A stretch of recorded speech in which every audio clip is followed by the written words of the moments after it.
आवाज की दुनिया के दोस्तों, आप सभी को मेरा यानी हेमंत कुमार का प्यार भरा नमस्कार, आदाब, सत श्री अकाल। Have a great good morning to everybody. बात चल रही थी रामसे ब्रदर्स की।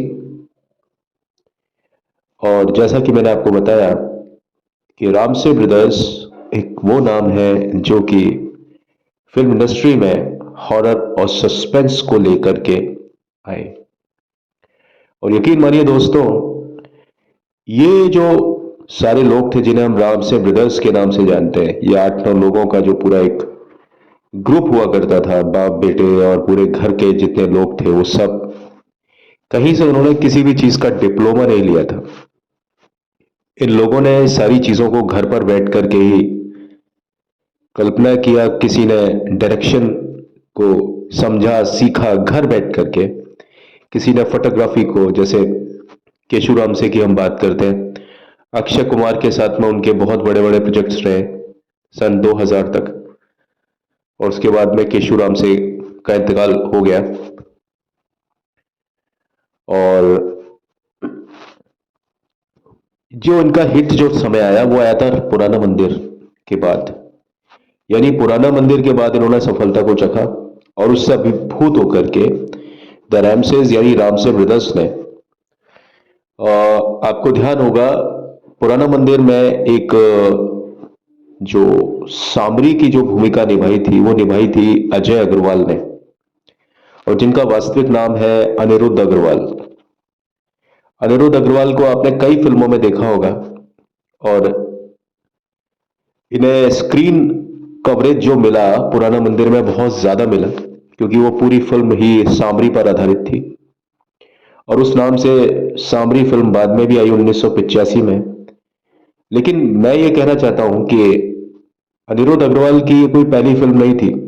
कई फिल्मों में उससे पहले अनिरुद्ध अग्रवाल ने हल्के हल्के रोल्स भी किए। वे मिथुन चक्रवर्ती से मिले बहुत ज्यादा स्ट्रगलिंग टाइम पर, और देहरादून के रहने वाले और इंजीनियरिंग कर रहे थे वो, बहुत पढ़े लिखे इंसान हैं अजय अग्रवाल। और पिट्यूटरी जो ग्लैंड होती है हमारी, उसमें दिक्कत हो जाने की वजह से इनका जो चेहरा था वो विकृत हो गया। इसकी कहानी मैं आपको बड़े विस्तार से बताऊंगा अनिरुद्ध अग्रवाल, अजय अग्रवाल साहब के बारे में, जो कि सामरी के कैरेक्टर में आप देखिए उनसे बढ़ के कोई लग नहीं सकता। अगर वो रोड पर भी निकल जाए तो कोई व्यक्ति ऐसा नहीं है कि जो उनके चेहरे को पलट करके ना देखे। और जब ये शूटिंग करते थे तो इन्हें मेकअप लगाने की ज्यादा जरूरत नहीं पड़ती थी। बिना मेकअप के भी अगर ये काम करते थे तो ये डरा देते थे सामने वाले को। 6 फुट 7 इंच हाइट के अजय अग्रवाल यानी अनिरुद्ध अग्रवाल की हम आज बात कर रहे हैं। तो इस फिल्म से जुड़े हुए एक दो बड़े रोचक किस्से हैं, वो भी मैं आपको शेयर करता चलूंगा। तो ये जो मूवी थी 1985 में जो सामरी जो आई थी, वो फिल्म का नाम सामरी इसलिए पड़ा क्योंकि ये कैरेक्टर जो था ये बड़ा फेमस हुआ था पुराना मंदिर में। सामरी नाम का जो कैरेक्टर था ये पूरी फिल्म में छाया रहा था, पूरी फिल्म इसी पर केंद्रित थी। तो जब ये फिल्म बहुत ज्यादा चल गई, बहुत ज्यादा,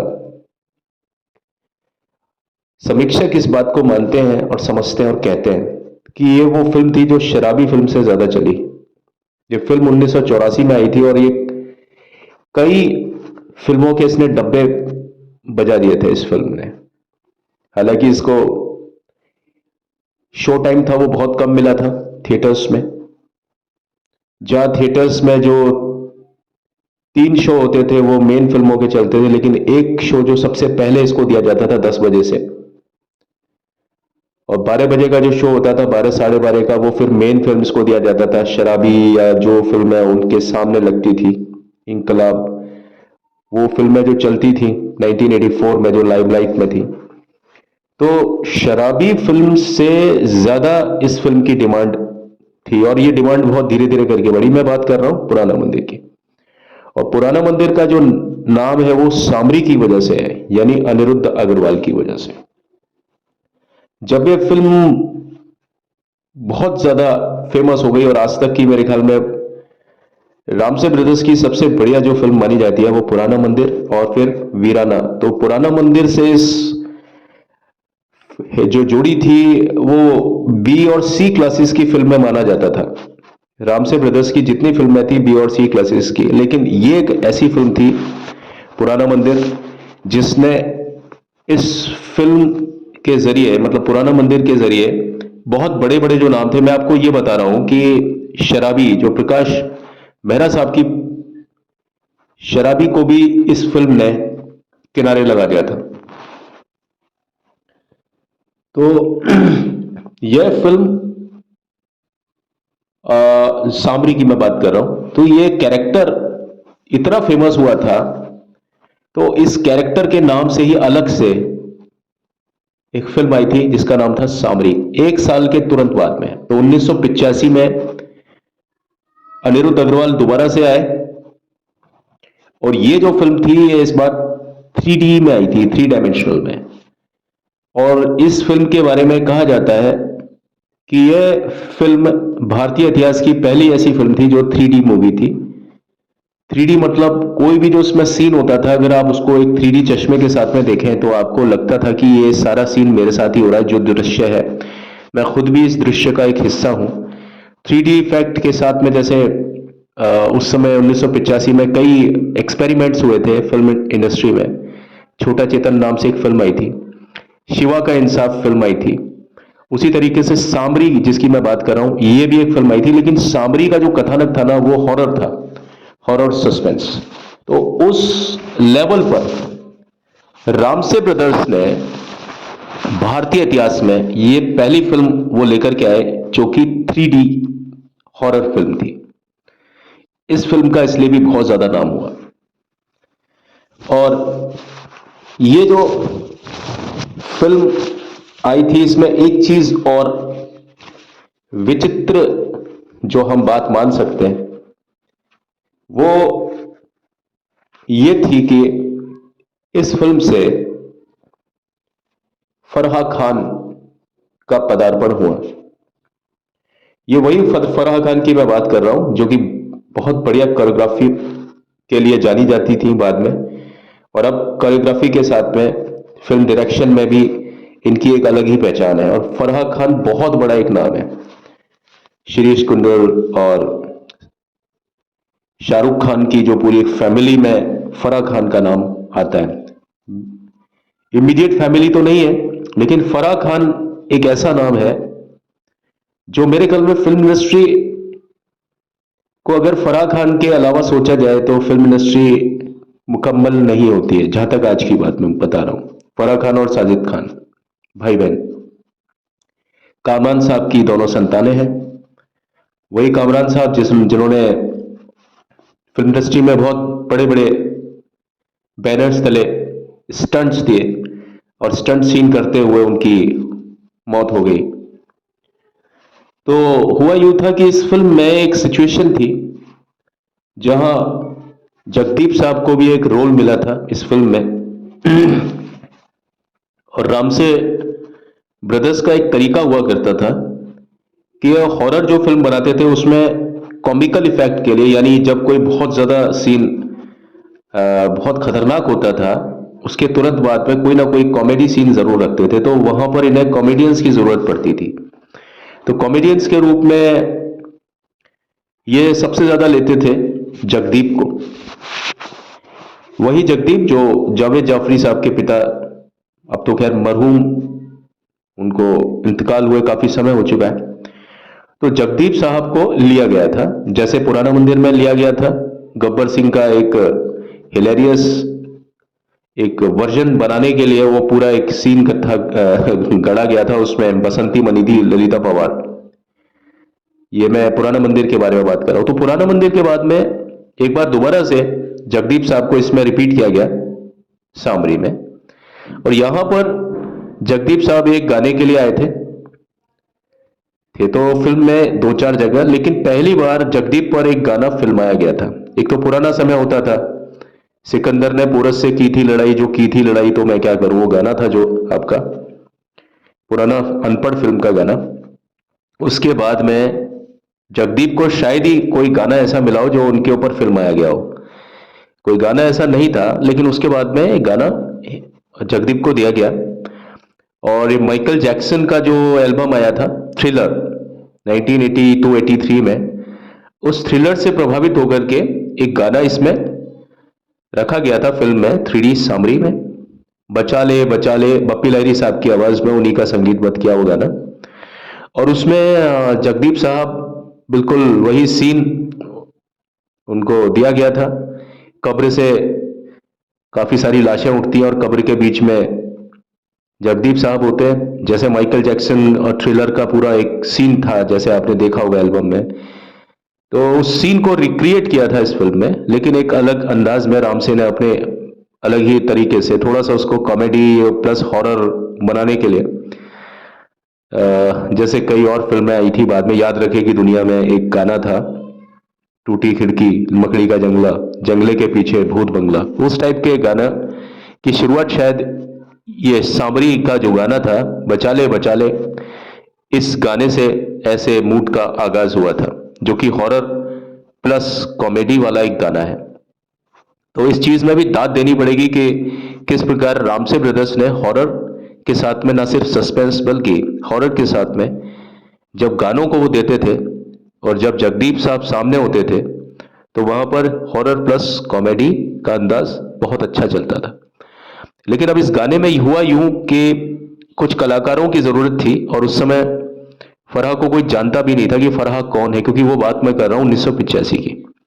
और फराह का जो आगाज था फराह खान का, फराह, मैं एक्ट्रेस फराह की बात नहीं कर रहा हूं जो विंदु साहब की एक्स वाइफ रह चुकी हैं, उनकी बात नहीं कर रहा हूं, फराह खान जो आज की तारीख में चल रही हैं बहुत ज्यादा कोरियोग्राफी में और बाद में डायरेक्शन में फिल्मों में।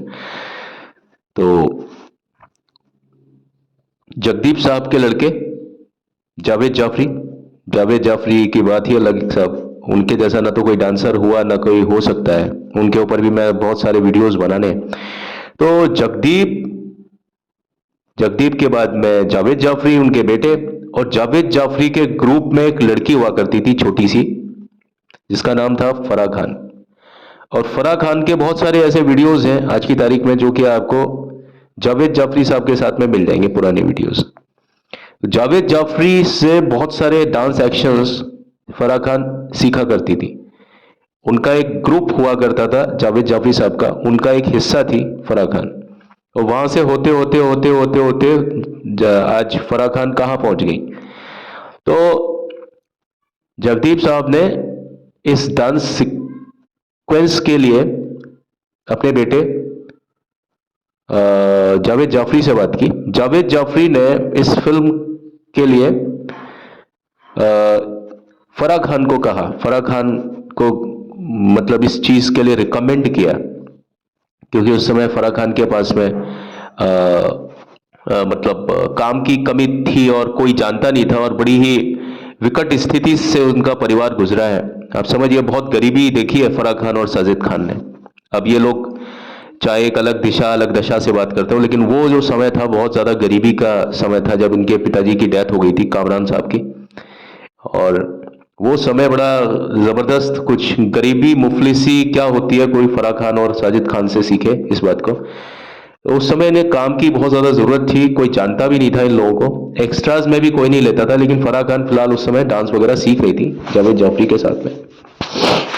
तो जावेद जाफरी ने इनको बताया और कि भाई उस फिल्म में कुछ डांसर्स की जरूरत है, एक सॉन्ग सीक्वेंस है बचा ले सांबरी 1985 3D मूवी। तो फराह खान को लेकर के जावेद जाफरी साहब पहुंचे स्टूडियो में जहां इस गाने की शूटिंग हो रही थी। वहां पूरा गाने का सीक्वेंस को समझाया। और इस गाने में आप पहली बार, अगर आप जानना चाहते हैं कि भाई फराह खान पहली बार फिल्म इंडस्ट्री में किस फिल्म में दिखाई दी, कहां पर उनका परिचय हुआ, तो साहब फराह खान की जो पहली पिक्चर थी जहां पर फराह खान दिखाई दी है, छोटी सी है वो, तो वो यहां पर दिखाई दी है इस शॉट में, आप देखिए ध्यान से, फराह खान ही है। तो फराह खान की जो शुरुआत थी एक्चुअली रामसे ब्रदर्स के बैनर तले हुई थी। बहुत छोटा सा एक इनका रोल था जो कि मैंने आपको बताया इसी गाने में है, बचा ले। उसके बाद से फराह खान धीरे धीरे करके गानों में और भी कई चीज़ों में आते आते इनका जो असली जो पदार्पण हुआ वो पहला नशा पहला खुमार, नया प्यार है, इंतजार, वो जो गाना था वो पूरा कोरियोग्राफ किया गया था, वो फराह खान द्वारा ही कोरियोग्राफ किया गया था। सरोज खान संयोगवश उन्हें लोकेशन पर जो गाना ऊटी या कोडाई कनाल में शूट होना था वहां से सरोज खान को किसी वजह से जाना पड़ा, कुछ रीजंस थे ऐसे, और ये गाना करना बहुत इंपॉर्टेंट था, तो वहां पर सरोज खान की जगह ली फराह खान ने इस गाने में। और आप देखिए फराह खान का जादू आज तक भी सिर चढ़ करके बोलता है। मैं ये नहीं कहता म्यूजिक वगैरह सब बढ़िया, लेकिन आप जो उसका पिक्चराइजेशन देखेंगे स्लो मोशन में, उसकी बात कुछ अलग है। तो इस प्रकार फराह खान का जो पदार्पण हुआ वो किस फिल्म से हुआ था? रामसे ब्रदर्स की सांबरी फिल्म से, जो कि इंडिया की पहली मूवी ऐसी थी जो हॉरर मूवी थी और 3D मूवी थी। ईयर था 1985। तो ये जो फिल्म थी ये, मतलब मैं आपको बताता हूँ कि इस फिल्म में जो कहानी थी वो एक अच्छी सी कहानी रखी, और वही सब कुछ हवेली, काल कोठरी, काला जादू, और एक इसमें षड्यंत्रकारी चाचा कंस्पिरेटर जो है और उनके दोस्त, और इसमें जो अनिरुद्ध अग्रवाल हैं जो भूत बने हैं सांबरी, वो एक पॉजिटिव कैरेक्टर है। तो 3D ये जो मूवी थी इसमें ऐसा कुछ भी बताते नहीं है कि कोई नई चीज थी, वही जैसा मैंने बताया कि वो सब कुछ नेक्रोमेंसी, विचक्राफ्ट, ब्लैक मैजिक, वो सब कुछ है। तो वो एक आदमी होता है इस फिल्म में जो सांबरी की कैरेक्टर को निभाना होता है अनिरुद्ध अग्रवाल द्वारा। तो वो बुद्धिमान आदमी होता है और उसकी संपत्ति के लिए सभी लोग उसको मारना चाहते हैं। फिल्म कहीं कहीं बहुत ज्यादा फास्ट है, जहां पर हत्या के दृश्य है, और इस फिल्म में एक नया चेहरा भी लिया गया था जिनको हम जैक गॉड बोलते हैं। जैक गॉड बेसिकली दौसा के रहने वाले थे, राजस्थान, जयपुर से पास में ही है। उनको इस फिल्म में भीष्म एक कैरेक्टर था उसका रोल मिला, और ये नेगेटिव किरदार था जो सांबरी के आदेश पर तत्पर रहता है। इसमें एक ग्लैमरस गर्ल यानी ग्लैमरस डॉल जो बोलते थे हम लोग, आरती गुप्ता, एक बार फिर से उसको रिपीट किया था। पहले तो रिपीट किया था, वो पहले तो वो आई थी पुराना मंदिर में। पुराना मंदिर में उनके ग्लैमरस लुक को देख करके उन्होंने बहुत बड़ी बड़ी हीरोइन की छुट्टी कर दी थी। उसके बाद में आरती गुप्ता ने कई फिल्मों में काम किया, जावास का गाना था उसमें भी नजर आई, एक दो शॉट्स में अनिल कपूर के साथ में, और कई वो एडवर्टीजमेंट का हिस्सा भी रही। मैं उनके बारे में भी आपको अलग से कई विस्तार से बताऊं। तो इस फिल्म में आरती गुप्ता एक ग्लैमरस डॉल के रूप में नजर आई, और उनके अपोजिट थे राजन सिप्पी। राजन सिप्पी भी उस समय बड़ा चलता हुआ नाम थे, हालांकि उन्होंने कोई ऐसी कोई नामचीन फिल्म तो नहीं दी, लेकिन फिर भी अक्सर कई फिल्मों में, जैसे शूरवीर एक फिल्म आई थी उसमें राजन सिप्पी हीरो थे, कई फिल्में और आई थी राजन सिप्पी की। तो अनिरुद्ध अग्रवाल कहानी के हिसाब से एक अमीर आदमी है और अपनी आलीशान हवेली में एकांत जीवन जीते हैं। सांबरी एक जीवित ऋषि और एक तरीके से गुप्त काला जादूगर की उन्होंने भूमिका निभाई, लेकिन वो काला जादूगर जो मांत्रिक और तांत्रिक टाइप जो आदमी है, वो जरूरतमंदों की सेवा किया करते थे, और भूत प्रेतों को ठीक करने के लिए भी अपनी दिव्य शक्तियों का प्रयोग किया करते हैं इस फिल्म में। और ऐसा माना जाता था कहानी बता रहा हूं मैं आपको, ऐसा माना जाता था कि शक्तियों ने सांबरी को, ये जितनी भी शक्तियां थी, उन शक्तियों ने सांबरी को 100 साल से भी अधिक तक जीवित रखा। अब आप समझिए किसी इंसान की उम्र 100 साल से बहुत ज्यादा हो जाए और उसने अपनी मौत के ऊपर काबू पा रखा हो, यानी इस चीज में जो भूत जो लोग थे, भूत प्रेत थे, उन्होंने उसकी मदद की थी इस फिल्म में कि इस व्यक्ति को मौत ना आए, क्योंकि वो भूत प्रेतों का उद्धार करता था इस फिल्म में, और जरूरतमंदों का भी। तो उसने लगभग अपनी मृत्यु पर बहुत अच्छी तरीके से विजय प्राप्त कर ली थी। बढ़ती उम्र को मात देने में वो असमर्थ था, और वो इतना पुराना, जैसे कोई ओक का जो पेड़ होता है ना, बहुत पुराना दिखता है ना, उसी तरीके से इस फिल्म का जो भूत है वो बहुत ज्यादा पुराना हो जाता है। यानी ये जो सांबरी है ये बहुत ज्यादा बूढ़ा हो जाता है, इसमें एक पात्र है तकलीफ चंद, जिसको प्रेम चोपड़ा साहब ने अभिनीत किया, और वो सामरी के सौतेले भाई बने हैं और ये सामरी को मारना चाहते हैं। अक्सर जो फिल्म में जो भाई होगा या कोई कजिन होगा वही फिल्म का जो मेन जो लीड है उसको मारना चाहेगा, इस तरह की फिल्मों में। तकलीफ चंद और उनके जो करीबी सहयोगी होते हैं, खन्ना गुलशन ग्रोवर है, प्रोफेसर चटर्जी जो कि अमरनाथ मुखर्जी बने हैं, और मारिया आशा सचदेवा, उसमें सारी बात एक वसीयत को अपने पक्ष में करने के लिए सब लोग सामरी को परेशान करते हैं, उसके खिलाफ षड्यंत्र करते हैं, मजबूर करते हैं, उसको प्रताड़ित करते हैं। लेकिन सामरी अपनी जो वसीयत को उन लोगों के नाम पर करने से मतलब फौरन इनकार कर देता है। ये बात इन लोगों को अच्छी नहीं लगती है, प्रेम चोपड़ा साहब और इनको गुलशन ग्रोवर, अमरनाथ मुखर्जी और आशा सचदेव। तो ये लोग क्या करते हैं, सामरी को एक व्हील चेयर से बांध देते हैं और उसे एक पुल के ऊपर लेकर के जाते हैं और चेयर समेत बंधा हुआ होता है वो सामरी, और उसको पानी में डाल देते हैं। अब सामरी तो मर जाता है दम घुट करके, लेकिन उसके मरने के बाद में इन लोगों को मालूम पड़ता है कि सामरी ने अपनी वसीयत पहले से ही किसी और के नाम कर रखी है। और उसके बाद में आरती गुप्ता, यानी जो इनकी भतीजी है आरती गुप्ता, फिल्म की हीरोइन, वो आती है इस फिल्म में।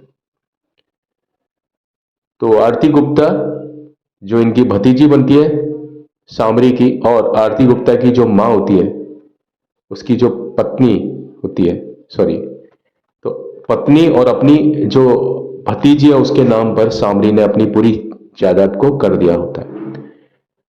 अंजू जो है वो एक क्लब डांसर होता है, संदीप, जिसका कि पात्र राजन सिप्पी ने निभाया था, वो उससे प्यार करती है।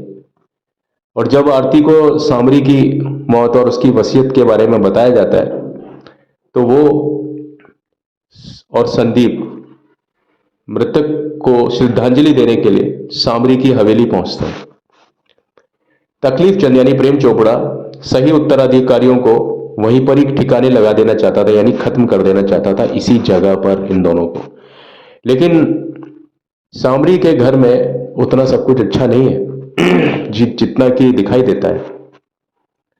इसमें एक भूमिका पुनीत इस्सर साहब की भी है, पॉजिटिव कैरेक्टर है वो, जो कि इंस्पेक्टर बलदेव का जिसने कि रोल किया है उसमें। तो इनको तकलीफ चंद की गतिविधियों पर संदेह हो जाता है कि भाई हो ना हो सामरी को मारने में तकलीफ चंद का बहुत गहरा योगदान है, उसका बहुत ज्यादा हाथ है। तो वो उसके खिलाफ सबूत जुटाने में लग जाता है, और जैसा कि हम देखते हैं कि तकलीफ चंद और उसके गिरोह को गिरफ्तार करने के लिए वह पूरी तरीके से तैयारी कर लेता है। आरती और संदीप को सामरी के भूतों द्वारा मदद और सुरक्षा दी जाती है। आप देखिए यहाँ पर जो नेगेटिव चीजें होती हैं, नेगेटिव शक्तियां, भूत और जो सामरी हैं, वो इस फिल्म में आरती गुप्ता और राजन सिप्पी की मदद करता है। आप देखिए, है ना। तो यहां पर जो भूतों का जो एक जो एंगल है इस फिल्म के लिए बिल्कुल डिफरेंट बताया है कि अगर आप इस फिल्म में अगर आप देखेंगे ना तो आप भूतों से डरेंगे नहीं, बल्कि आपको फेवर करेंगे। आप भूतों से किस प्रकार एक संवेदना रखी जाती है, क्योंकि मतलब रामसे ब्रदर्स ने यहां पर भूतों के साथ में एक एक्सपेरिमेंट किया था कि हम क्या करते हैं जब भूतों को स्क्रीन पर दिखाया जाता है किसी भी तरीके से तो हम उनसे डरते हैं, लेकिन अगर पता पड़े कि भाई भूत किसी कैरेक्टर को, पॉजिटिव कैरेक्टर को, भूत हीरो या हीरोइन को फिल्म में सहयोग कर रहे हैं, तो आप सच बताइए आपको भूतों से डर लगेगा या भूत आपको अच्छे लगेंगे। तो सच बात तो यह है कि कोई भी चीज होती है ना उसको हम इतना नेगेटिवली दिखाते हैं, उसको हम इतना गंदे तरीके से दिखाते हैं पर्दे पर कि उनके प्रति नफरत और खौफ पैदा हो जाता है। जबकि सच बात यह है कि ये सारे जो भूत होते हैं ना, ये सारे ही गलत या बेकार नहीं होते। आपने सुना होगा कहानी कई कहानियां या बाद में फिल्म भी बनी है, भूतनाथ, भूतनाथ रिटर्न्स बनी है, वहां पर भी यही चीज है कि अमिताभ बच्चन को किस तरीके से पर्दे पर दिखाया, उसको देख करके हमें सहानुभूति होती है और अच्छा लगता है। तो यहां जो इसकी शुरुआत हुई थी भूतनाथ और भूतनाथ रिटर्न्स की, वो सामरी से ही हो चुकी थी कि वहां पर अनिरुद्ध अग्रवाल को हालांकि उसी गेटअप में दिखाया, उसी तरीके से जैसा पुराना मंदिर में दिखाया था, उम्र दराज व्यक्ति की तरह दिखाया और उसके साथ में कुछ लोगों को दिखाया जो भूतों के साथ में थे। लेकिन यहां देखिए आप कि रामसे ब्रदर्स ने भूतों का जो कट होता है वो बिल्कुल चेंज कर दिया। कहां आपको सामरी को जब हम पुराना मंदिर में देखते हैं तो हमें डर लगता है, लेकिन जब इसी सामरी को जब हम सामरी नाम की फिल्म में देखते हैं 1985 में, तो यहां पर हमें ये भूत तो दिखाई देता है लेकिन सामने ही सामने हमें इससे सहानुभूति भी हो जाती है। तो ये होता है किसी भी व्यक्ति को, किसी भी चीज को आप पर्दे पर कैसे प्रोजेक्ट कर रहे हो। तो ये चीज के लिए, इस चीज के लिए भी जो फिल्म थी वो मानी जाती है, क्योंकि इस फिल्म में एक बहुत अच्छा एक एक्सपेरिमेंट हुआ था। टेक्निकल लेवल पर तो हुआ ही था कि भाई इस फिल्म को 3D बनाया था, लेकिन स्क्रीन प्ले के लेवल से भी इस फिल्म को एक अलग एंगल पर दिया गया था। हालांकि ये फिल्म उतना अच्छा असर नहीं कर पाई, ये फिल्म ज्यादा चली नहीं, क्योंकि लोग बाग उम्मीद यही करते हैं भूतों से कि भाई भूत हो वो नेगेटिव ही दिखाओ उसको, भूत है जब तक वो खून नहीं पिएंगे या जब तक बहुत परेशान नहीं करेंगे, तो भूत को देख करके हमें डर लगना चाहिए, उससे जबरदस्त इतना भयंकर डर लगना चाहिए कि हम जहां बैठे हैं वहीं बैठे रह जाएं, हमें अकेलेपन से घबराहट हो, अकेलेपन से अंधेरे से घबराहट हो। लेकिन जब आपको ऐसे कोई भूत दिखा दिया जाए कि जो भूत के नाम पर आपको सपोर्ट कर रहे हैं, वहां पर भूत का जो एक असर होता है ना वो खत्म हो जाता है। तो शायद इस फिल्म को नहीं चलने का ये कारण था कि जितनी ज्यादा दहशत, जितना ज्यादा खौफ, जितना ज्यादा कहर, जितना ज्यादा डर सामरी ने पुराना मंदिर में बरपाया था, अपने उसी डर और उसी खौफ को सामरी नाम की फिल्म में अनिरुद्ध अग्रवाल ने पूरी तरीके से खत्म कर दिया। लेकिन ये एक स्क्रीन प्ले का एक हिस्सा था, क्योंकि भूत से हम उम्मीद नहीं कर सकते कि वो किसी के लिए फ्रेंडली या किसी के लिए मित्र होगा, लेकिन सामरी में ये चीज दिखाई गई थी। शायद फिल्म को लूज करने में इस चीज ने बहुत बड़ी एक भूमिका निभाई फिल्म के ढीलेपन के लिए। लेकिन इस फिल्म में आपको मैं बताऊं कि ये फिल्म किस प्रकार नई थी, एक्सपेरिमेंटल जो इसका टेक्निक था उसकी वजह से फिल्म नहीं थी। दूसरा, स्क्रीन प्ले पर ये बिल्कुल नहीं थी। तीसरा, इस फिल्म में जो पदार्पण किया था, जैसा कि मैंने आपको बताया, फराह खान ने इस फिल्म से ही शुरुआत की थी। अब देखिए, शुरुआत चाहे साहब छोटी हो चाहे बड़ी हो, शुरुआत होती है। इसमें एक गाना था अनूप जलोटा साहब की आवाज में, बड़ा अच्छा सा गाना था। लेकिन ये क्या होता है, जब फिल्म नहीं चलती तो गाने भी नहीं चलते। तो अक्सर ऐसी फिल्मों के गाने बहुत अच्छे होते हैं, लोग मानते हैं इस फिल्म को, आज भी मानते हैं। लेकिन साहब ये डरावनी फिल्में और ये सारी जो चीजें होती हैं ये थोड़ा बदनाम हो जाती हैं, इन्हें लोग बाग बी और सी ग्रेड की फिल्में ही मानते हैं। लेकिन ऐसा नहीं होना चाहिए, क्योंकि मैंने आपको बताया कि एक फिल्म आई थी जो पुराना मंदिर थी और उसके बाद में वीराना, इन दो फिल्मों ने ये साबित कर दिया कि भाई फिल्मों में ए और बी और सी ग्रेड कुछ नहीं होता। फिल्म फिल्म होती है, कहानी कहानी होती है ना। डायरेक्शन से किसी कहानी का आकलन किया जाना चाहिए, स्क्रीन से किया जाना चाहिए, सिर्फ बैनर से किसी भी फिल्म का आकलन नहीं किया जाना चाहिए। बहरहाल इस फिल्म को लगे हुए कितने साल हो चुके हैं, करीब इस फिल्म को 40 साल हो चुके हैं। लेकिन आज भी वीडियो पार्लर्स में या ये कभी फिल्म में जब दिखाई जाती है तो इस फिल्म का जो रोमांच है वो देखते ही बनता है। आप इस फिल्म में देखिए रजन सिप्पी को और इन सभी को, तो आपको, लेकिन आपको देखना पड़ेगा सिर्फ उस फिल्म की कहानी स्टोरी के हिसाब से, अपना एक अलग ही मूड लेकर के। अगर आप इस फिल्म की तुलना किसी और दूसरी फिल्म से करेंगे, आजकल की फिल्म से, उस टेक्निक से, तो इस फिल्म को मत देखिएगा। लेकिन अगर आप इस फिल्म को एक अलग ही मूड से देखते हैं, जहां आप किसी तुलना को नहीं सोचते हैं, सिर्फ आप फिल्म को सोचते हैं और फिल्म में डूब जाने की बात को सोचते हैं, तो वहां आपको इस फिल्म को देख करके मजा आने वाला है। और सबसे ज्यादा मजा आएगा आपको इस गाने में, बचा ले बचा ले जावेद जाफरी साहब, जगदीप साहब और आपके फराह खान, तो इनका एक कॉम्बिनेशन था। हालांकि इसमें आपको क्या कहना चाहिए, जावेद जाफरी साहब कहीं भी नजर नहीं आएंगे, लेकिन पूरा सपोर्ट था इस फिल्म में, डांस में और कोरियोग्राफी में। कहीं ना कहीं उनका हाथ इस फिल्म के कोरियोग्राफी में था, क्योंकि जहां बात ब्रेक डांस किया जाए, जहां बात आपके माइकल जैक्सन किया जाए, वहां पर इस फिल्म में हम नहीं समझते कि बिना जावेद जाफरी के कोई काम हो सकता था। कुछ काम होते हैं जो स्क्रीन के पीछे हो जाते हैं, और वो जो काम होते हैं उनका नाम, उनकी तर्ज कभी भी पर्दे के आगे किसी के भी सामने नहीं आ पाती है। बस आज की वीडियो में इतना ही। अगली वीडियो में आपके समक्ष एक नए सिरे से किसी और फिल्म की, या हो सकता है रामसे ब्रदर्स की किसी फिल्म के बारे में मैं कुछ आपको समीक्षा दूं, ऐसा मैं समझता हूं। चलिए, अभी तो चलता हूँ, लौट के मिलता हूँ। बस चलने से पहले मेरी एक आपसे रिक्वेस्ट है कि मेरे चैनल को प्लीज लाइक शेयर सब्सक्राइब जरूर जरूर जरूर कीजिएगा, क्योंकि हमारे लिए आप हमारे भगवान हैं, अगर हम आपके भक्त हैं तो। Thank you and have a nice day. आप सभी खुश रहें, आबाद रहें, मस्त रहें। कल मिलते हैं। Thank you once again.